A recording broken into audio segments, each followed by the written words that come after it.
Yeah. You're now tuned in the Cyber Lounge. Welcome to the Cyber Lounge, where the real ones gather round.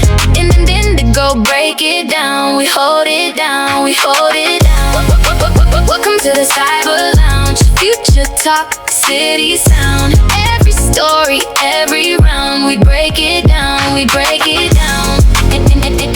Indigo here.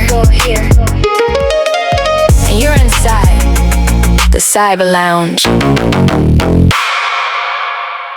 Welcome back to the Cyber Lounge. You already know who it is. Your host, Indigo.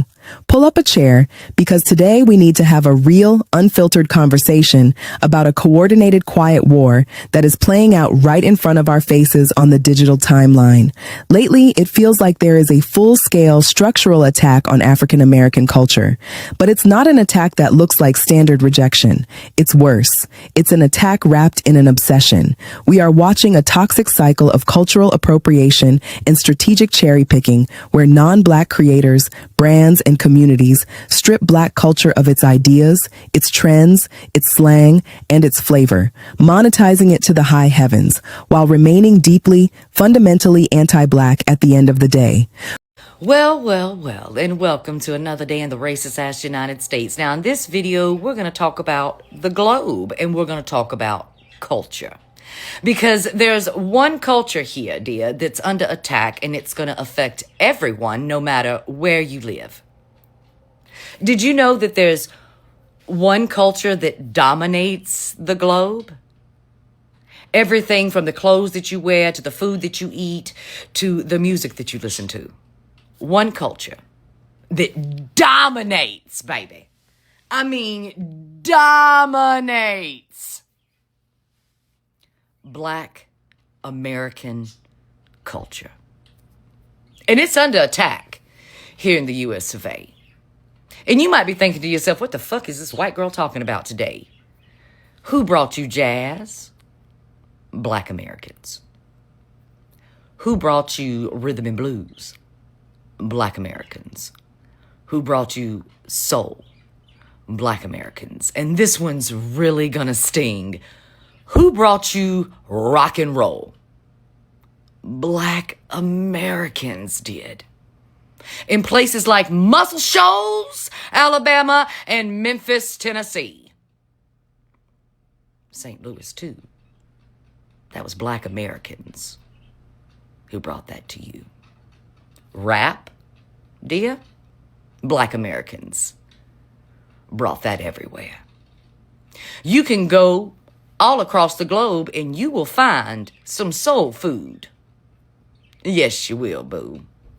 Let's talk about the clothes that you wear, the way you do your hair, your makeup too, brought to you by Black American culture, boo. As a matter of fact, Black American culture and their fashion has reached the heights of Gucci, Versace, honey, name a house today. They look the way of Black American culture before the clothes are made. It is the most dominant culture on the globe, and it is under attack today by the mediocre-ass white men here in the US of A. So if you think racism is just an American problem, baby, well, it could affect your style, your music, your hairdo, the food you fucking eat, and your freedom too. Because it was Black Americans, baby, that set the stage for civil rights for every fucking body across the globe today.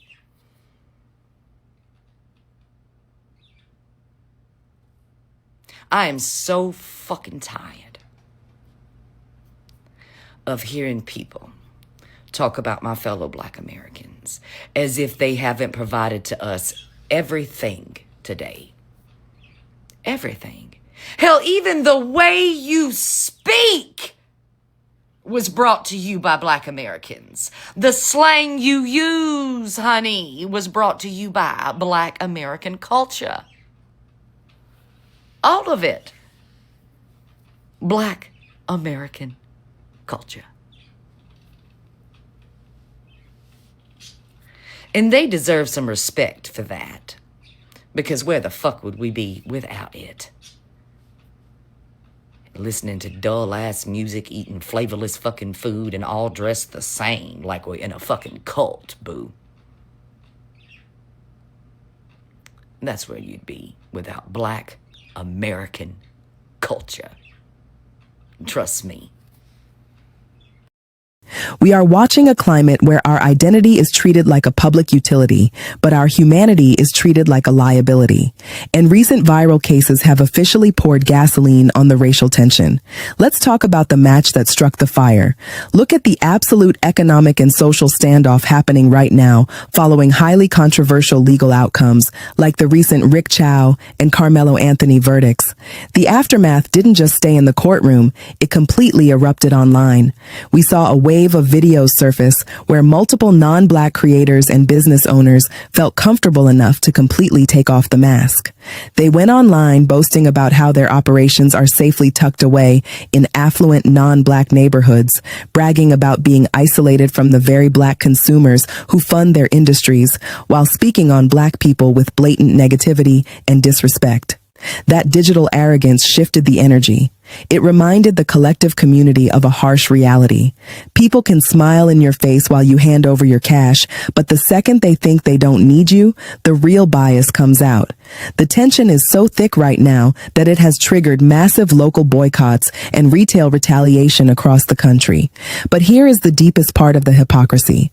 The very same groups and industries that look down on Black people are the exact same ones who cannot survive without mimicking Black people. This is the era of cultural cherry picking. Non-Black entities look at Black culture like a buffet. They walk up to the table and say, "I'll take the Black culture's slang to make my corporate brand look trendy. I'll take the aesthetics, the music genres, the hairstyles, and the swagger to look cool.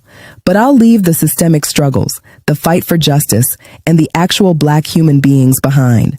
They want the currency of Blackness without the cost of being Black. When a Black person uses our slang, expresses our style, or stands in our identity, it's often labeled unprofessional, ghetto, or aggressive. But the moment a non-Black creator or corporation copies it, suddenly it's viral, innovative, and marketable. Now time for cultural appropriation. Now I'm looking at this marching band.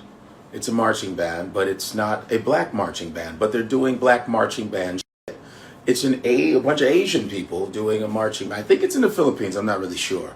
Now listen, man, my godson is half Filipino. He's a wonderful, wonderful, wonderful human being. And my thing is this, this whole cultural appropriation thing with Black culture is like, it's not really adding up to respecting Black people. They're doing that, all that they're doing is Black marching band, HBCU marching band routines. That's what they're doing. From that far away, copying Black culture, but won't accept Black people. This is what I have a problem with. This is what we're talking about. And I don't want anybody in the comments going, what's wrong with sharing culture? Eat it, because you do not respect Black culture. Anti-Blackness is running rampant among Asian people. Well, in the whole world, but I mean, a lot of Asians love copying Black culture. It's what you do. But the respect does not equal the fun you're having. The respect is here and the fun you're having is here. You are copying it. I mean, they're even doing that with Black sororities and fraternities. You got these non-Black people doing stepping like Black people. And you guys want Black people's culture, but don't want to respect them as human beings. That is what I'm talking about. It's like a goddamn amusement park, all right? It's like, yo, I want to see the respect equal the fun you're having. That's all I'm saying. That's all I'm saying. We get celebrated for the very things we get penalized for. And the wildest part, they will use the influence they stole from Black culture to build massive platforms, only to turn right around and vote, speak, or act in ways that are completely anti-Black when the spotlight is off. And because the community is finally wising up and pulling their dollars back, look at the desperation playing out on the timeline. We are seeing reports of businesses allegedly listing themselves explicitly as Black-owned when they aren't, just to trick consumers into walking through the door and neutralize local boycotts. Think about how diabolical that is. You hold anti-black sentiments behind closed doors, but you will literally wear blackness like a Halloween costume or a fake storefront label just to keep your hands in a black consumer's pocket. It's cultural capitalism at its finest. They don't respect the community, they just respect the community's buying power and like to imitate the swag. This moment in time is a massive wake-up call. The internet streets are forcing us to realize that transparency and authenticity have to take precedence over slick marketing illusions. We cannot keep allowing our culture to be harvested by people who do not wish our communities well. If you want the flavor, you have to respect the people who built the kitchen. Real respect isn't about capitalizing on a trend. It's about recognizing the humanity of the creators. Lounge family, I need you to completely sound off on this one. How are you protecting your cultural currency and your wallet in this current climate? How do we stop the exploitation while standing firm in our power? Drop your thoughts below, hit that subscribe button, and stay grounded. I'm Indigo. Thanks for stepping into the Cyber Lounge.